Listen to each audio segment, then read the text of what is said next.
Subscribe करें ideal progressive school के YouTube channel को और वीडियो अच्छी लगे तो लाइक और शेयर करें और बेल आइकन को दबाना ना भूलें ताकि इस चैनल पर अपलोड होने वाले सारे वीडियो सबसे पहले आपके पास पहुंच सके।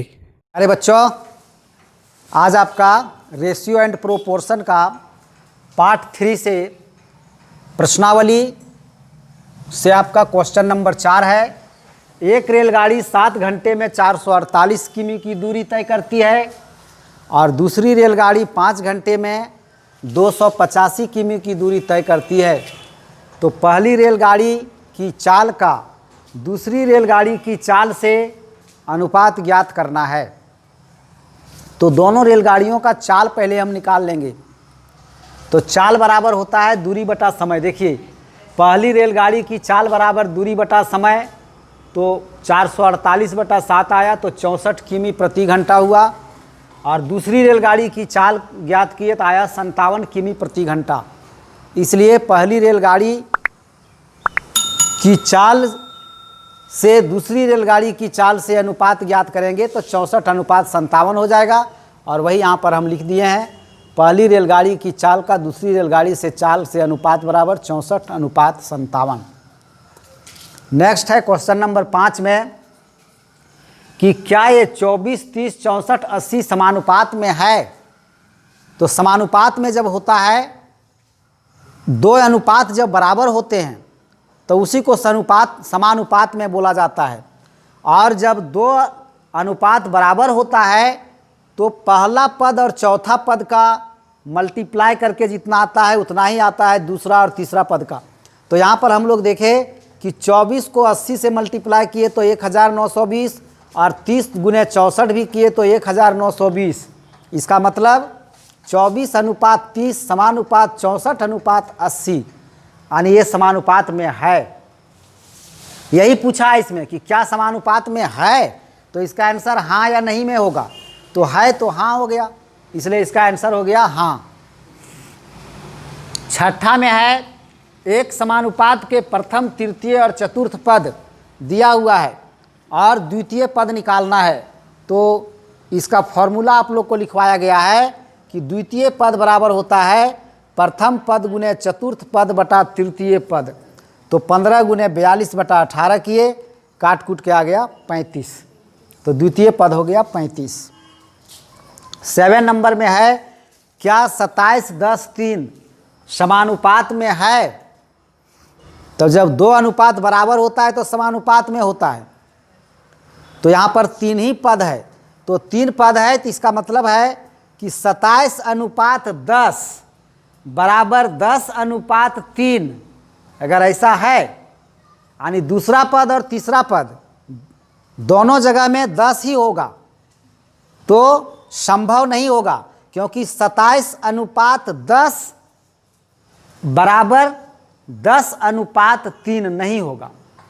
कैसे नहीं होगा? क्योंकि 27 को 3 से मल्टीप्लाई करेंगे तो 81 होगा, और बीच में रहेंगे दोनों 10, तो 10 को 10 से मल्टीप्लाई करेंगे तो 100 हो जाएगा। तो अलग अलग आ जा रहा है, इसलिए ये समानुपात में नहीं है। तो इसको केवल कैलकुलेट करके देख लेंगे मौखिक, और सीधा लिख दिए नहीं। ठीक है, कुछ नहीं करना है। 8 नंबर में है, 6, 18, 54 समानुपात में है। तो ये हाँ लिख दिए। क्यों? क्योंकि बीच में 18 है, 2 18। ठीक है, 6:18 समानुपात 18:54। तो पहला पद और लास्ट पद हो गया 6 और 54, और बीच का दोनों पद क्या हो गया 18 और 18। तो यहाँ पर आप गुना जब हम किए, 6 और 54 को गुना किए तो जितना आया उतना ही आपका 18 और 18 को गुना करने पर भी आएगा 324। इसलिए ये समानुपात में है और इसीलिए लिख दिए हाँ। ठीक है, नेक्स्ट है, x:25 बराबर 16:80 हो तो x का मान ज्ञात करना है। तो पहले आप लिख लिए x:25 बराबर 16:80, फिर इसको फ्रैक्शन के रूप में लिखे, x/25 बराबर 16/80। अब क्रॉस मल्टीप्लिकेशन किए, 80 को x से गुना किए तो 80x। क्रॉस मल्टीप्लिकेशन कीजिएगा जब, तो ये ध्यान रखिएगा कि x बाईं ओर वाला में आवे, ताकि मान निकालने में आसान होगा। तो 80x बराबर हो जाएगा 16 गुने 25, इसलिए x बराबर होगा 16 गुने 25 बटा 80। 16 से कट गया 80 5 बार में, और 5 से कट गया 25 5 बार में, तो 5 इसका आंसर हो गया। नेक्स्ट है, एक खेल के मैदान की लंबाई और चौड़ाई का अनुपात 4:3 है। ठीक है, यदि इसकी चौड़ाई 240 मीटर हो तो लंबाई ज्ञात करें। तो जब चौड़ाई दी हुई है तो लंबाई को हम पहले मान लिए x मीटर। तो और इस तरह के क्वेश्चन में ध्यान रखिएगा कि जब उसका रेशियो दिया हुआ है, लंबाई और चौड़ाई का रेशियो है 4:3, तो चौड़ाई दिया हुआ है 240 मीटर तो लंबाई x मीटर।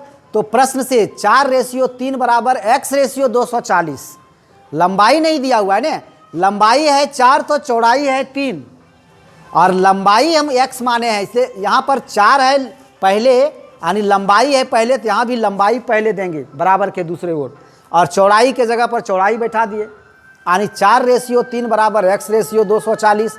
फिर इसको फ्रैक्शन के रूप में चेंज किए, और फ्रैक्शन के रूप में चेंज करने के बाद फिर क्रॉस मल्टीप्लिकेशन किए, तो आपका आ गया 3x = 240 गुने 4, इसलिए x = 240 गुने 4 बटा 3, काट कूट के आ गया आपका 320, और यही हो गया आंसर। नेक्स्ट क्वेश्चन है आपका, बहुत ही ठंडे दिमाग से इसको सोचने का आपको ज़रूरत है। एक विद्यालय के पुस्तकालय में गणित की पुस्तकों की संख्या प्रति विज्ञान की पुस्तकों की संख्या का वही अनुपात है जो विज्ञान की पुस्तकों की संख्या का प्रति हिंदी की पुस्तकों की संख्या का अनुपात है। तो यदि विज्ञान की पुस्तकें 450 और हिंदी की पुस्तकें 300 हों तो गणित की पुस्तकें क्या हैं? यानी एक पुस्तकालय में 3 प्रकार की पुस्तकें हैं, गणित, विज्ञान और हिंदी, और गणित और विज्ञान का अनुपात जो है वही अनुपात विज्ञान और हिंदी का है, यानी गणित अनुपात विज्ञान बराबर विज्ञान अनुपात गणित। ये क्वेश्चन ही कह रहा है ये बात, ठीक है। प्रश्न में कहा गया है गणित अनुपात विज्ञान बराबर विज्ञान अनुपात हिंदी, ठीक है। ये चीज़ करना है, तो इसके लिए पहले हम लोग गणित के पुस्तकों की संख्या मान लिए कि माना गणित के पुस्तकों की संख्या x है, तो प्रश्न से गणित का अनुपात विज्ञान से और विज्ञान का अनुपात गणित से ये बराबर है। तो वही हम यहाँ पर प्रश्न से लिख दिए कि x अनुपात 450, क्योंकि विज्ञान की पुस्तकें 450 हैं और हिंदी की पुस्तकें 300 हैं। तो ये क्वेश्चन जो हमको कह रहा है गणित अनुपात विज्ञान बराबर विज्ञान अनुपात हिंदी, ये बोला इस क्वेश्चन में ही कि गणित और विज्ञान का अनुपात वही है जो विज्ञान और हिंदी का अनुपात है, ठीक है। तो हम प्रश्न से सेट कर दिए कि x अनुपात 450 बराबर 450 अनुपात 300, इसको फ्रैक्शन के रूप में लिखे x बटा 450 बराबर 450 बटा 300, और फिर क्रॉस मल्टीप्लिकेशन किए, 300 को x से गुना किए तो 300x बराबर 450 गुने 450, ये दोनों ये और ये गुना हो गया, इसलिए x बराबर 450 गुने 450 बटा 300, ठीक है। अब इसको काट दिए अगर आप तो काट दीजिए, 1 0 से 1 0 कट गया और इस 0 से ये 0 कट गया। अब नीचे में बच गया 3, तो 3 से काट दीजिए 45 को 15 बार में, और अब 15 और 45 को मल्टीप्लाई करेंगे तो आपका आएगा 675। तो 675 पुस्तकें, इसका मतलब उसमें गणित का है, ठीक है। इसको आप चेक भी कर सकते हो कि 675 अनुपात 450 बराबर 450 अनुपात 300 ये होता है कि नहीं, इसको आप चेक भी कर सकते हैं, ठीक है। तो इसी के साथ आज का ये वीडियो हम यहाँ पर अब स्थगित करते हैं, फिर मिलते हैं आप लोग से नेक्स्ट वीडियो में। धन्यवाद।